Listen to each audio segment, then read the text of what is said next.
17h45 sur France News Radio. L'information avec Romain Lucas. Bonsoir et bienvenue dans ce flash d'information soir sur France News Radio. Voici le sommaire de ce vendredi 16 février 2018. Dans quelques instants, nous reviendrons sur l'enquête pour viol visant Gérald Darmanin qui est à nouveau classée sans suite. Nous parlons également des dernières informations sur l'affaire de l'héritage du chanteur Johnny Hallyday et des manifestations contre le port d'armes des lycéens de l'établissement touché par une fusillade en Floride jeudi dernier. Enfin, nous terminerons avec le chiffre de la semaine.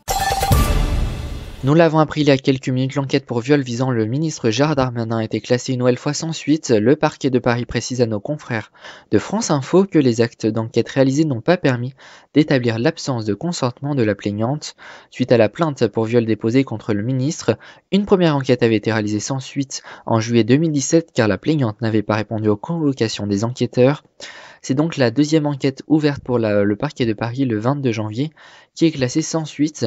Toutefois, le ministre doit toujours faire face à une autre plainte pour abus de faiblesse formulée par une autre femme, une habitante de Tourcoing, où Gérald Darmanin a été le maire. 2 mois après la mort de Johnny Hallyday, ses enfants Laura Smet et David Hallyday contestent son testament qui les déshériterait au seul profit de Laetitia, sa dernière épouse. Laura Smet, dans une lettre publiée lundi dernier, a ouvert la porte à une querelle juridique qui fait voler en éclats l'union sacrée formée autour du chanteur au cours des derniers mois de sa vie. Mais depuis lundi, ces derniers ont appris aujourd'hui l'existence d'un dernier testament écrit par Johnny Hallyday en juillet 2014. À l'heure actuelle, ni eux ni leur avocat n'ont pu le lire et n'en connaissent le contenu. Ce dernier testament va-t-il faire regretter Laura Smet et David Hallyday de leurs paroles du début de la semaine? Affaire à suivre. Partons maintenant aux États-Unis où une fusillade a eu lieu en Floride dans un lycée mercredi dernier. L'assaillant est un ancien élève de l'établissement scolaire âgé de 19 ans. Il a été arrêté après avoir causé la mort de 17 personnes, dont plusieurs adolescents âgés d'à peine 15 ans. Et aujourd'hui, plusieurs camarades de ces lycéens tués lors de cette attaque ont décidé de manifester et de prendre position en défaveur du port d'armes, une prise de position non évoquée par Donald Trump, qui lors d'un discours adressé à la nation américaine a abordé une seule fois la question des armes.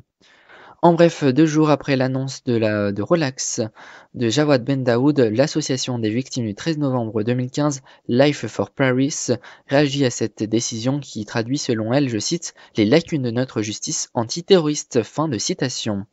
Et en parlant de terrorisme, Édouard Philippe a annoncé ce matin qu'il allait annoncer vendredi prochain le plan gouvernemental contre la radicalisation djihadiste.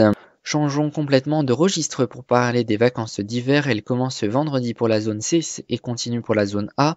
Et demain, pour les départs et les retours des vacances, la circulation sera dense sur les routes. En effet, bison futé voit orange dans le sens des départs au national et même noir en Auvergne-Rhône-Alpes. Du côté des retours, ce sera vert au national et orange dans les Alpes. Prudence donc si vous prenez la route. On termine ce flash avec le chiffre de la semaine. 1,3 million d'euros, c'est la valeur d'un violoncelle daté du XVIIIe siècle qui a été volé.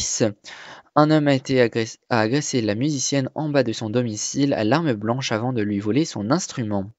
Voilà, c'est la fin de cette édition. Merci à vous pour votre fidélité. Prochain rendez-vous, c'est demain pour le JT à 18h sur Info TV présenté par Léandre Patron. Passez une excellente soirée et un très bon week-end. À vendredi prochain.